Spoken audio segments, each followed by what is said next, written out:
Hello friends, कैसे हैं आप सभी। उम्मीद है कि बढ़िया होंगे। नंबर सिस्टम में हम लोग आगे बढ़ते हुए बैक के वीडियो में हम लोग पढ़े हैं गुणनखंडों की संख्या, अभाज्य गुणनखंडों की संख्या, सम गुणनखंडों की संख्या, विषम गुणनखंडों की संख्या, इतना पढ़ चुके हैं। और उसी पे कुछ आधारित सवाल हैं जिसको मैं दिया हूं। हो सकता है कि ये छोटे छोटे सवाल पता ना हो। आइए इसको सीखते हैं।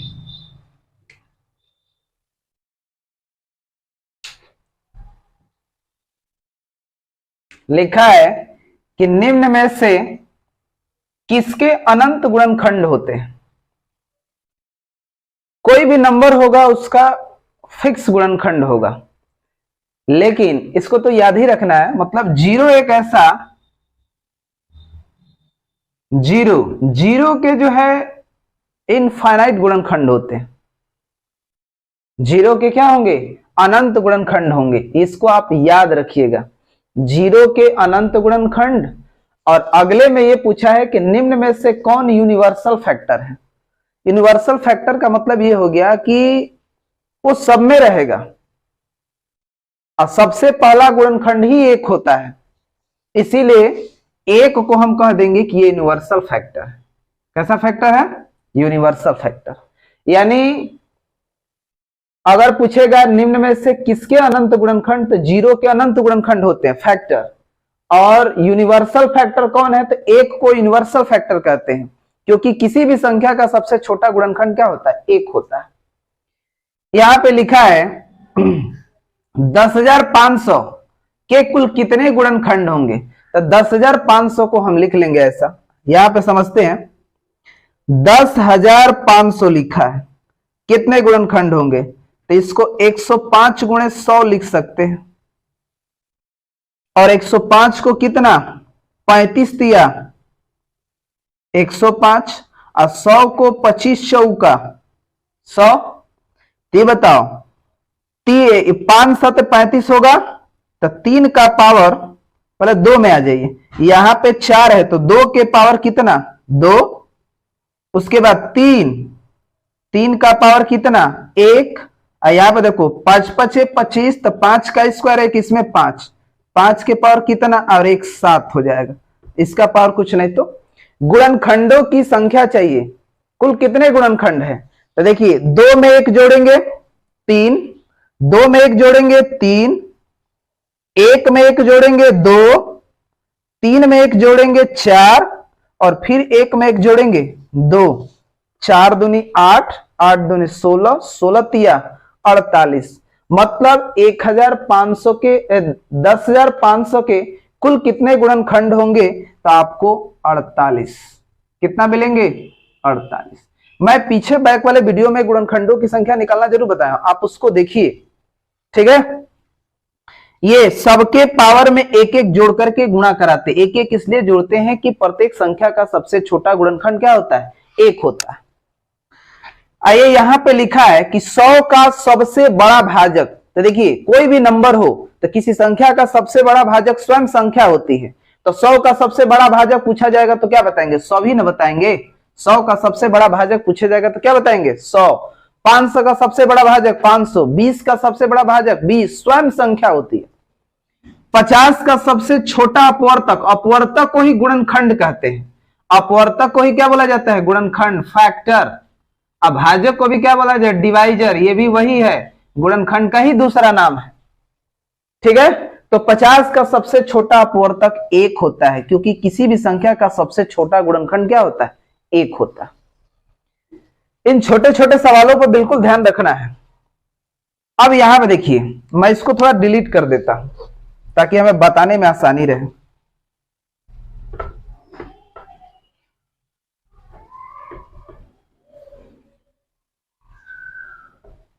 आप साथ साथ नोट भी करते रहें। देखिए यहां पे 3600 के गुणनखंडों की संख्या।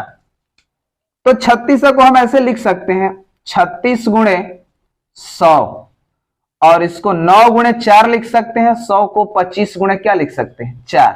4 चौका 16, तो 16 को 2 के पावर 4, और 9 को 3 के पावर 2, अब 25 के 5 के पावर 2। गुणनखंडों की संख्या पूछा है, तो इसके पावर में एक जोड़ेंगे क्या हो जाएगा, इसके पावर में एक जोड़ेंगे क्या हो जाएगा, फिर इसके पावर में एक जोड़ेंगे क्या हो जाएगा, 3 तिया 9 और 9 5 45। कितने गुणनखंड होंगे, 45। एक बात और समझिए कि जैसे 3600 है, 3600 के गुणनखंडों की संख्या क्या है, तो 3600 के गुणनखंडों की संख्या आपने ऐसे तोड़ करके निकाल लिया कितना, 45। अगर 3600 एक पूर्ण वर्ग संख्या है कि नहीं, 3600 मैं कहूं तो 3600 क्या है, एक पूर्ण वर्ग संख्या है। कैसी संख्या है, एक पूर्ण वर्ग संख्या है।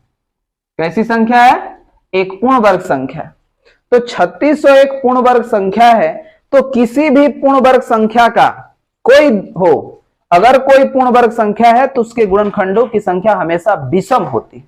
किसी भी पूर्ण वर्ग संख्या के गुणनखंडों की संख्या हमेशा क्या होती है, अब इसके गुणनखंडों के जैसे ऑप्शन चूज करना हो तो 42 कभी होगा नहीं, क्योंकि 3600 एक पूर्ण वर्ग है। तो अभी मैंने बताया कि पूर्ण वर्ग संख्या का, किसी भी पूर्ण वर्ग संख्या के गुणनखंडों की संख्या क्या होती है, विषम। ये बताओ 45 विषम है लेकिन 44 सम है, तो ये दोनों ऐसे ही काट देंगे ऑप्शन।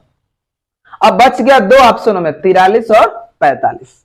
दो ऑप्शन तो कट गया, दो ऑप्शन को थोड़ा कर लेंगे। ऐसा मान लीजिए 3 ऑप्शन सम दे दिया, एक विषम दे दिया, कोई पूर्ण वर्ग संख्या का पूछा है तो आसानी से बता सकते हैं बिना हल किए।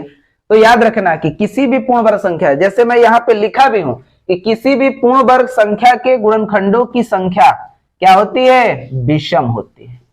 किसी भी कोई पूर्ण वर्ग संख्या, जैसे मैं थोड़ा और एग्जांपल इस पे दे देता, देखिए मैं इसको मिटा देता हूं, मैं और एग्जांपल समझिए इस बात को। जैसे मान लीजिए 36 है, तो 36 एक पूर्ण वर्ग है कि नहीं, एक पूर्ण वर्ग संख्या है, पूर्ण वर्ग संख्या है। तो 36 के गुणनखंड क्या होते हैं, 1 से कटेगा, 2 से कटेगा, 3 से कटेगा। अच्छा जैसे ऐसे निकाल लो, 9 चौका 36, 3 का स्क्वायर गुणे 2 का स्क्वायर, पावर में एक जोड़ेंगे 3, पावर में एक जोड़ेंगे 3, 9। आया कि नहीं आया विषम। 16 है तो 16 को बोलो 2 के पावर 4 लिखते हैं कि नहीं, तो इसके पावर में एक जोड़ दो, कितना हो जाएगा 5। गुणनखंडों की संख्या कितना, तो कोई पूर्ण वर्ग संख्या हो तो उसके गुणनखंडों की संख्या हमेशा क्या होती है, विषम होती है। तो चलिए, ये उम्मीद है कि बात समझ गए हैं। यहां पे आइए, ये वाला क्वेश्चन, ये भी तो मैंने बता दिया कि किसी भी पूर्ण वर्ग संख्या के गुणनखंडों की संख्या क्या होती है, विषम। याद रखना। आइए यहां पे समझिए, लिखा है कि संख्या 840 के 1 और 840 के अलावा कुल कितने भाजक होंगे। तो 840 के कुल भाजक निकाल लो, उसमें से 2 माइनस कर दो।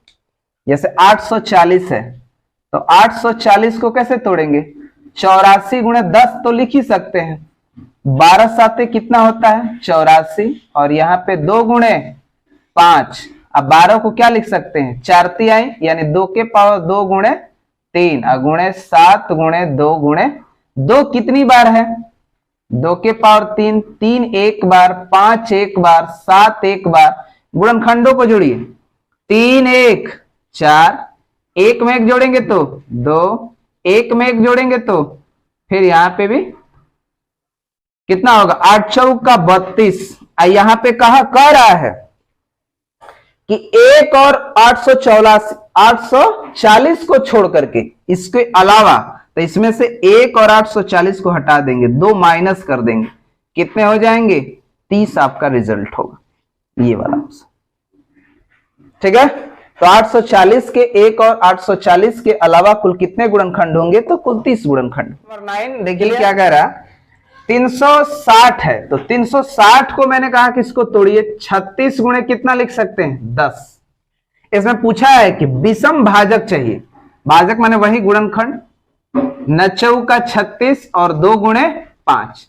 अब बताओ 4 है तो 2 के पावर 2 और यहां पे 3 हो गया, और 9 को 3 का स्क्वायर अब 5। अब ये कह रहा है विषम गुणनखंड, तो विषम गुणनखंड में तो भाई हमें सम से कोई लेना देना है नहीं, पहले ही पढ़ चुके। यहां पे 3 हो जाएगा और यहां पे कितना 2, 3 दूनी 6, यानी कुल कितने भाजक होंगे 6। क्लियर है बात। यहां पे पूछ दिया कि सम गुणनखंड कितने होंगे, तो सम तो और निकल जाएगा। 4200 है, देखिए 4200, तो 4200 को ये बताओ 42 गुणे 100 लिख ही सकते हो, तो ये बताओ 6 7 42, अब 25 गुणे 4 लिख सकते हैं। अब देखो 4 में 2 2 है और 6 में 1 2 है, यानी कुल 3 2 मिलेंगे। अब यहां पे देखो 3 एक ही मिलेगा और यहां पे 5 2 बार मिलेगा, 7 कितनी बार? 1 बार। तो अब बताइए, हमें सम फैक्टर पूछा है, सम फैक्टर। तो सम फैक्टर में मैंने ये बताया था कि सम के जो 2 का पावर होगा उसमें कुछ नहीं जोड़ना है, बाकी में एक एक जोड़ करके गुणा कराना है। तो यहां पे 2, यहां पे 3 और यहां पे 2। बोलो 2 तिहाई 6, 6 दूनी 12, 12 तिहाई 36। आपके कुल कितने गुणनखंड होंगे? 36।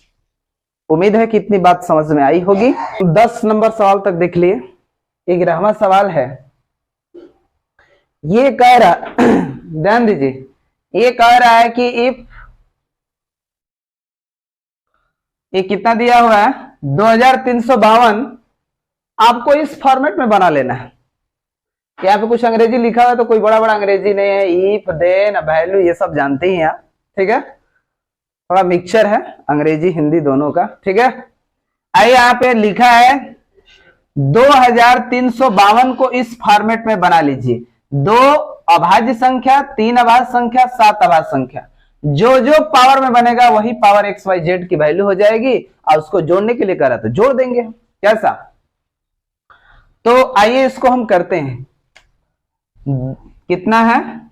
2 3 5 2, किससे कटेगा जरा कटाओ तो? 2 से जरूर कटेगा, 2 और 2 दूनी 1 बार जाएगा ना, कितना हो गया? 1 बचा, 2 7 14, 1 और 2 छक्का, अभी 2 से जाएगा, 2 5 10, कितना हो गया? 1 और 7 17, 2 8 16, 1 और 8 2 8, फिर अभी 2 से जाएगा, फिर बताओ 2 दूनी का 4, 1 बचा, 2 9 18 और 2 चौके, अभी 2 से जाएगा, कैसा? एक बार और लेके जाइए, एक बार और लेके जाइए,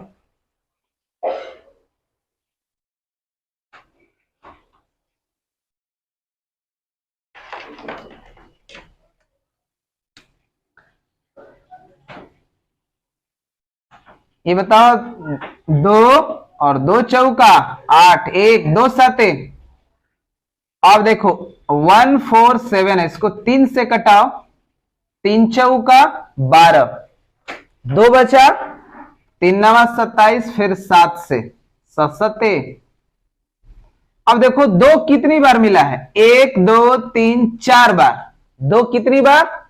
4 बार। तो आप चाहेंगे तो यहां पे 2 के पावर 4 लिख सकते हैं कि नहीं?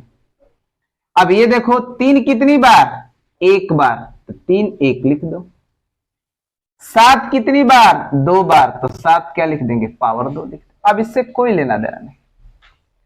बात यहां पे कह रहा है कि देखो इस बात को इस फॉर्मेट में लिखना है, तो देखो इस फॉर्मेट में मैंने बना दिया। x के जगह पे कितना है? 4, तो यहां पे लिख देंगे 4। y के जगह पे कितना है? 1, तो यहां पे लिख देंगे 1। z के जगह पे कितना है? 2, तो यहां पे लिख देंगे 2। अब बताओ 4 और 1 5, 5 और 2 7, मतलब इस सवाल का उत्तर कितना होगा? 7। ये सवाल का उत्तर। क्लियर है बात? मैं इसको थोड़ा मिटा दे रहा हूं, कंजस्टेड हो गया। ये बात समझ गए? इसको इस फॉर्मेट में लिखिए, जो जो पावर बन रहा है उसके पावर को जोड़ने के लिए कह रहा है तो जोड़ दीजिए। क्लियर? मैं इसको मिटाता हूं।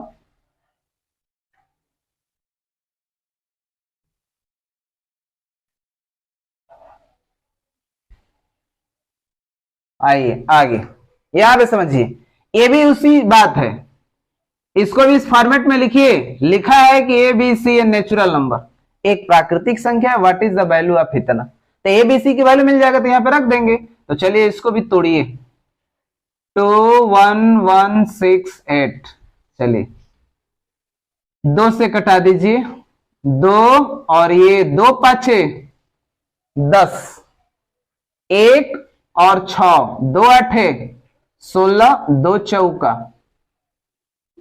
फिर कितने से कटा देंगे? 2 से कटाइए, 2 5 6 10 और 2 दूनी का 4 1 और 2 नवा 18, फिर 2, फिर 2 से कटाइए, 2 दूनी का 4 1 और 2 छका 12, 2 चौका 8 1 2 छका, फिर 2 से कटाइए, 1 3 2 और यहां पे कितना? अब देखिए 3 से कटेगा, 3 से कटाइए, 3 चौका 12 1 2, फिर 3 चौका, अब फिर 3 से कटाओ, देखो 3 एका में 3, 1 बचा, 3 चौका 12 2 और 3 7, अब फिर 147, फिर 3 से कटाओ, 3 चौका 12 3 नवा 27, अब इसको 7 से कटाओगे 7। तो आप बताओ दो कितने हैं? 1 2 3 4, ये बताओ 2 का पावर कितना हो जाएगा? 4। 2 का पावर कितना हो जाएगा? 4। आगे ध्यान दो, 3 3 कितनी बार? 1 2 3, 3 3 बार तो 3 का पावर 3 बार। 7 कितनी बार? 2 बार तो 7 के पावर 2। अब बात समझो, यहां पे वैल्यू क्या पूछा है? 4a माइनस 5b प्लस कितना? c। तो बताओ a के जगह पे क्या लिखा है? 4। तो यहां पे क्या करेंगे? 4 चौका 16। अब देखो b की वैल्यू कितना है? 3, तो 3 5 15। c की वैल्यू देखो 7 के पावर c, तो 7 के पावर 2, c की वैल्यू 2। अब बताओ 16 में 2 जोड़ देंगे 18, 18 में से 15 जाएगा, कितना सवाल का उत्तर होगा? 3। कितना होगा? 3 सवाल का उत्तर हो गया। बात समझे होंगे। अब फिर यह भी सवाल देखिए, यह भी सवाल उसी फॉर्मेट में तोड़ देना। यहां पे लिख दिया है जहां पी क्यू आर अभाज्य संख्या है, माने पी क्यू क्या है? अभाज्य संख्या के फॉर्मेट में तोड़ना है। ठीक है, तो यहां पे इतने की वैल्यू पूछ रहा है, तो मैं इसको मिटा देता हूं। मिटा इसलिए रहा हूं ताकि समझाने के लिए सुविधा जगह मिले। आइए यहां पे 5 2 2 7 2,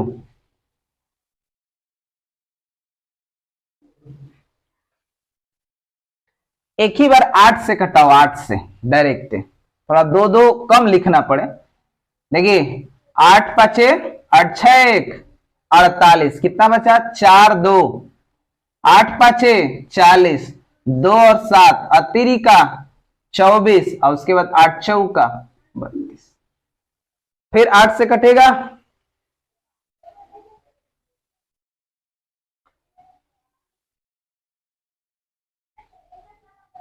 चार से कटेगा ही नहीं, 2 से कटाओ, देखो 2 दूनी का 4, 2 3 आई 6, फिर 2 दूनी का 4, 1 और 3 13, 2 छका 12, 1 और 4 2 7। अब जिससे कटे कटाइए, 3 से कटेगा तो 7 2 9, हाँ 3 से कट जाएगा, 3 से कटाइए, 3 का में और इसमें नहीं जाएगा, 3 8 24, 2 बच गया और 7 27, 3 1089, फिर 3 से कटेगा, तितिरी का 9, कितना बचा? 1 और ये 8 18, 3 6 18, तितिरी का, फिर 3 से कटाओ, 1 2 1, फिर उसके बाद 11 से, 11 का वर्ग है, क्या है? 11 का वर्ग है। 11 भी जानते हैं क्या? प्राइम फैक्टर है। तब बताओ इस, देखो इसको तोड़ दिया, 8 8 में 3 2 है और एक यहां पे है, यानी 2 के पावर कितना? 1 मिनट, स्क्वायर में बनाना है ना जी। तो देखिए 8 दूनी कितना होता है? 16, तो 16 को हम क्या लिख सकते हैं? 4 का स्क्वायर लिख सकते हैं, कितना? 4 का। लेकिन एक बात ये समझिए कि पी क्यू आर क्या है? आपका अभाज्य संख्या है ना जी। पी क्यू आर क्या है? अभाज्य संख्या।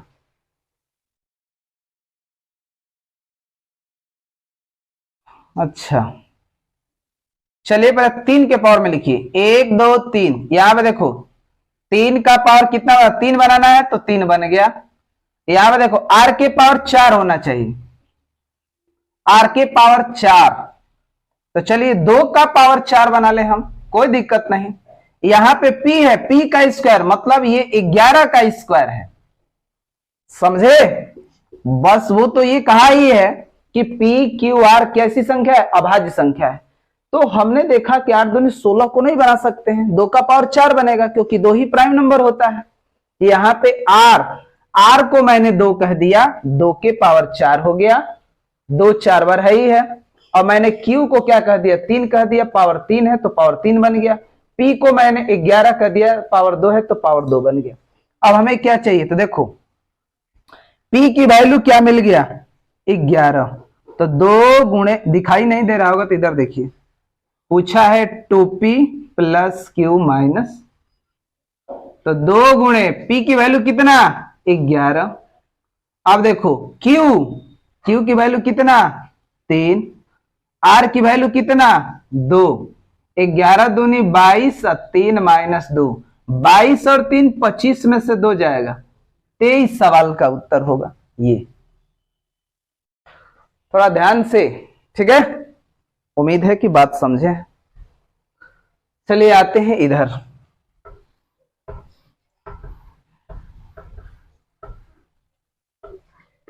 यहां पे देखिए कि भाजकों की संख्या पूछा है तो कुछ करना नहीं है, 25 को 5 का स्क्वायर, 50 को 25 दूनी तो 5 का स्क्वायर गुणे 2 लिख सकते हैं, 75 को 25 तिहाई 5 के पावर 3, 5 के पावर 2 गुणे कितना लिख सकते हैं, 3, 100 को 25 का 5 के पावर 4, 5 का स्क्वायर ना 4, ये होगा।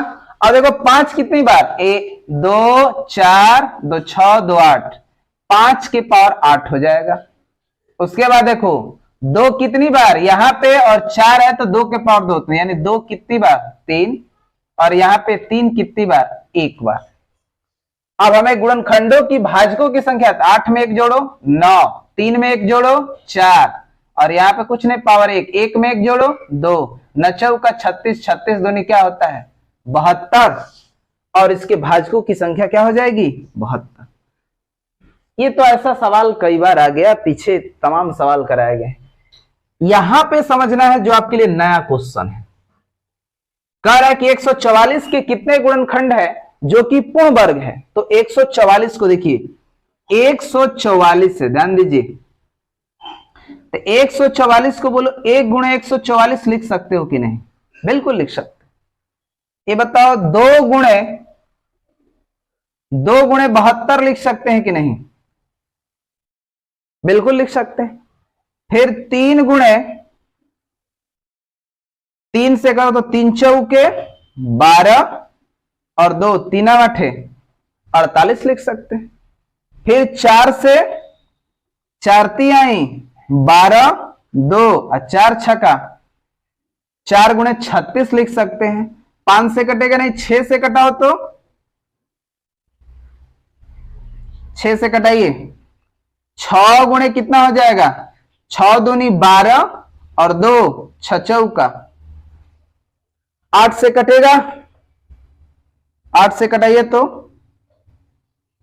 8 का में 8 8 अठाई 18 44 से 144 होता है। और किससे कटेगा,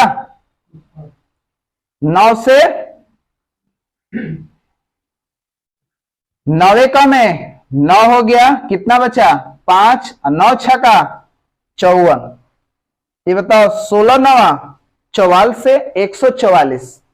अब इधर देख लीजिए, 9 के बाद 10 से नहीं करे 12 से, तो 12 गुणे तो 12 लिख ही सकते हैं, 12 गुणे 12 लिख सकते हैं, कैसा। उसके बाद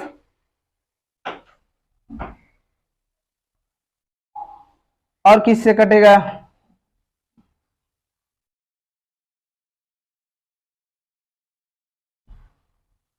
पंद्रह नहीं 16, फिर 16 से करेगा तो उल्टा होने लगेगा, बात एक ही। अब कह रहा है कि पूर्ण वर्ग वाला खोजना है, तो बताओ इसमें पूर्ण वर्ग कौन कौन सा है, एक दिखाई दे रहा है, और उसके बाद इसमें देखिए 1 4 दिखाई दे रहा है, और एक क्या दिखाई दे रहा है, पूर्ण वर्ग। एक 9 दिखाई दे रहा, एक 16 दिखाई दे रहा, एक 36 दिखाई दे रहा, एक 144 दिखाई दे रहा। कितने हो गए? 1 2 3 4 5 6। कितने? तो कह रहा है कि 144 के कितने गुणनखंड है जो कि पूर्ण वर्ग है। तो एक पूर्ण वर्ग संख्या है, 4 पूर्ण वर्ग संख्या है, 9 पूर्ण वर्ग संख्या है, 16 पूर्ण वर्ग संख्या है, 36 पूर्ण वर्ग संख्या है, 144 पूर्ण वर्ग संख्या है। इसका मतलब कि कितने हो गए? 1 2 3 4 5 6। ये सवाल का उत्तर। क्लियर है बात? उसी तरह से 256 के कितने गुणनखंड होंगे, तो 256 को भी निकाल लेंगे आप। उम्मीद है कि आप ये क्वेश्चन आप खुद करें कि 256 के कुल कितने गुणनखंड होंगे। 5 होते हैं, आप स्वयं से करें। कैसा? आज के लिए इतना ही, धन्यवाद।